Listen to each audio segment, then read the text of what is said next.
Check, check, check, check. Check, check, check. He's checking, he's checking, he's checking. Cracks, cracks. 51.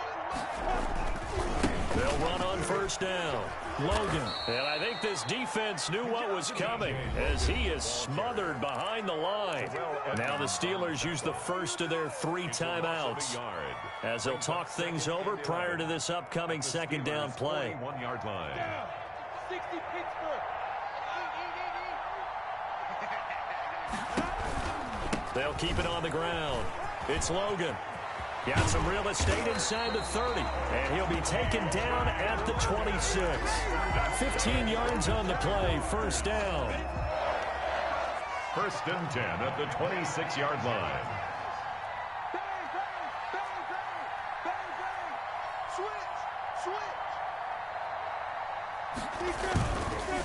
And they'll go with a ground attack here. They're going to snuff this play out behind the line. We have not seen that much today.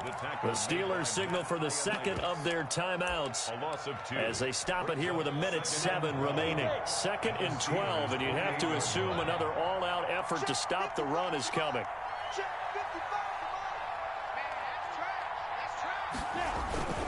They'll try and run some clock here as they keep it on the ground.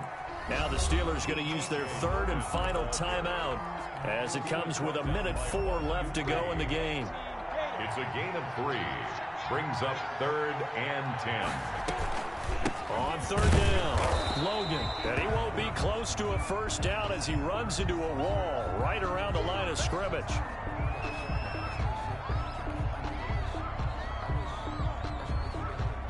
So on fourth down, out trots the kicker in a big spot here. Made his first, this now from 42 yards out. The kick by Lambeau is good, and that'll make this a 7-point game. From a defensive perspective, though, I think maybe they're saying, hey, we did what we needed to do, kept this a 1-score game. Yeah, without a doubt, because they were able to bleed some time off the clock, right? Put themselves in a good position, but it's not out of reach yet, okay? Being able to hold them to a field goal means that they do have a chance to come back and win this game. Cameron Sutton on the return. The Steelers take over first and 10 at their own 22-yard line.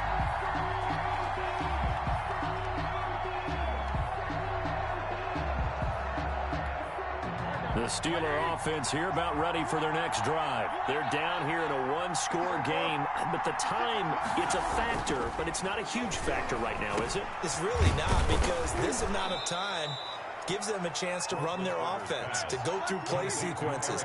And this is what they work on every week in practice, usually on a Friday. They go over this type of a situation, late game situation. What are we going to do when we have the opportunity? They've called these plays a bunch of times. Now's their chance to execute them. They have the opportunity now. Here's the execution. The catch and run pays off to the tune of 35 yards.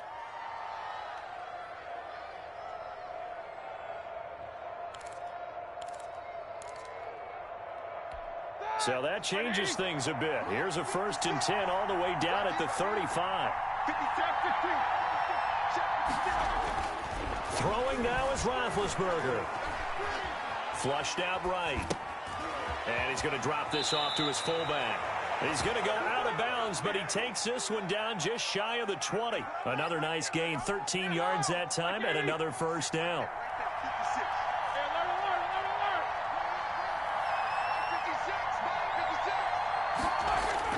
Back to throw. This is caught. Watkins. And he gets it inside the 10 to the 9. Another 13 yards there twice in a row, and they're on the move. Another first down as well.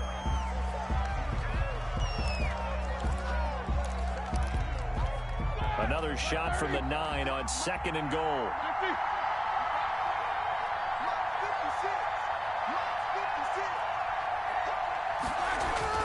One last shot for Roethlisberger. That is caught inside the 5. And he's in. Touchdown, Steelers. Quez Watkins finding the end zone on the game's final play. And the Steelers are an extra point away from tying this thing up. Now for the all-critical extra point.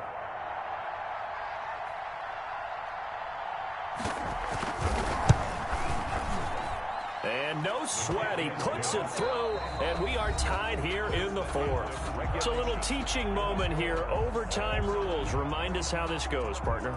Okay, so in the past, we had sudden death. First team to score wins, but no longer.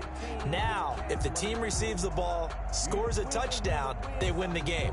If they kick a field goal, though, or don't score, the other team gets a possession. And after both teams get a possession, then we're into sudden death. First team to score wins the game.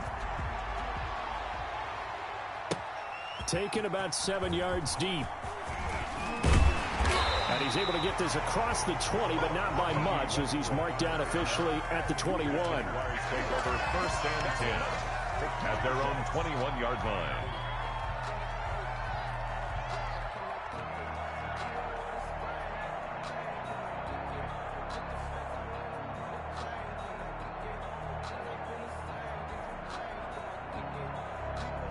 The Jacksonville offense set to begin their next drive. They control their own destiny here. They have the football in overtime. Obviously, a touchdown would win it. And I think teams around the league are still adjusting to the idea of going downfield, scoring a touchdown wins the game, because they were used to just going downfield and trying to get in field goal range to win a game. Still having to make that transition.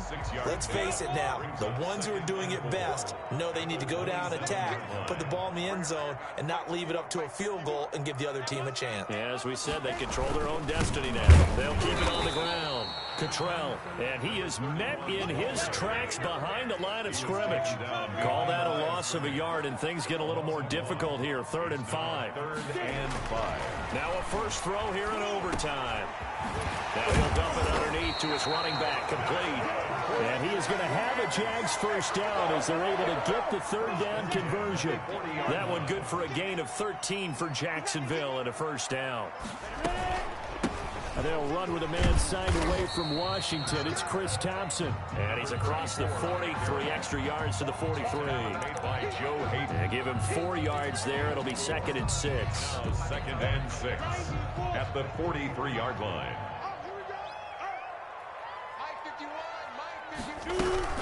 Again, a run with Thompson. Call it a gain of a yard, and it's going to bring up 3rd and 5. Just not a whole lot of room to operate there on that carry. No, not at all. They did a really nice job staying in their proper places and not allowing any lanes to open up. Here's Minshew to Thompson on the screen. And they'll get him down about 3 yards short of the first. 3 yards, all they could muster there, and it'll bring up 4th down. Well, I know you're toward the middle of the field here, but still, 4th down this distance, you got to punt it right. That's definitely the first instinct, because you say, okay, let's just play some field position, make sure we don't lose the game here, turn it over in a key spot.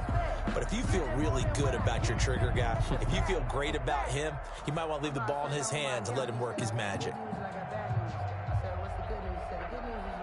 Here's Dustin Colquitt now, on for a very important punt here in overtime.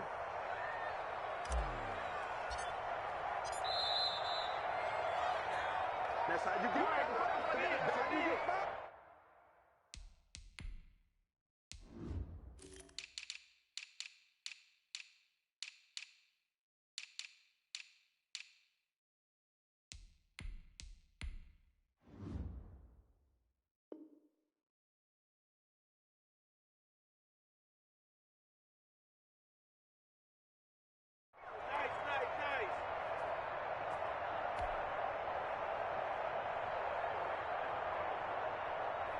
And the Jaguars send out their punter as he's on to punt for the first time this afternoon. Oh, it's a wobbler here.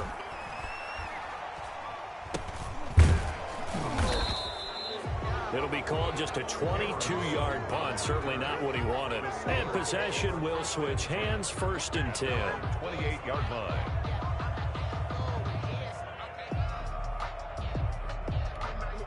The Steeler offense here about ready for their next drive. Their defense did its job, got the stop. All they need is 3, and this is over. Couldn't have done much else other than score themselves and end it.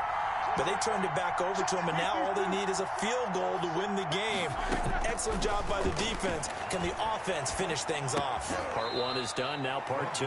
That one into the hands of his tailback, Samuels. That one good for 10 yards. And that'll bring up a second and just about a few inches here. 37-yard line.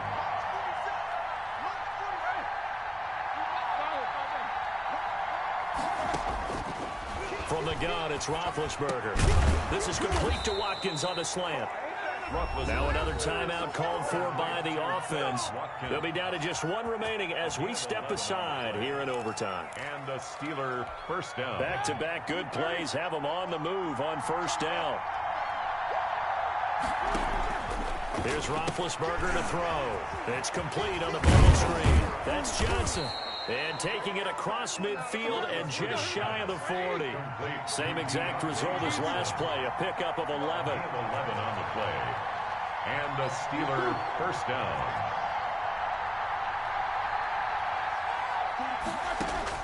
On first down, it's Roethlisberger. Over the middle, he's got Watkins. And past the 35, he'll be dropped a yard or two shy of the 30. And now we won't see a play on first down. We're going to get a timeout instead. That's their second and last timeout here in the overtime session. We'll be back. Line of scrimmage, the 31 now on 1st and 10. To throw again is Roethlisberger. Flush to his right. He's going to find his running back. It's complete. The completion, but they go in the wrong direction. A loss of yards, and now they're dealing with a second and long. Well, that wasn't exactly a work of art, was it? No, that wasn't a thing of beauty. This is why I don't play in points per reception fantasy leagues. Is that what they call the receiver PPR? still gets a point there. Yeah. And you went that far back. No bueno. Well, I'll tell you what. I wish I had their defense on my fantasy game. Being chased out left.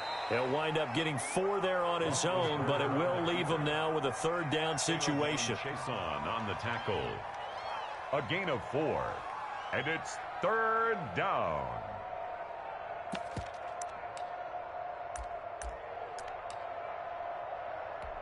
So now one of the biggest kicks of the night is forthcoming. It'll be a 49-yard attempt from the left hash. So that's it. No double overtime until the playoffs roll around, so that means this one ends in a tie. Yeah, that's ultimately unsatisfying for both teams, the fan bases. Heck, for us, True. We came here to see a winner, right? We did. Winner and a loser. We didn't get it. We end up with a tie. Everyone walks away.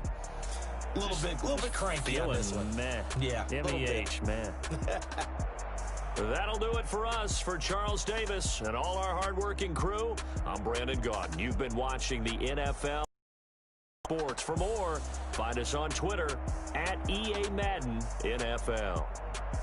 With that, we sign off from Jacksonville.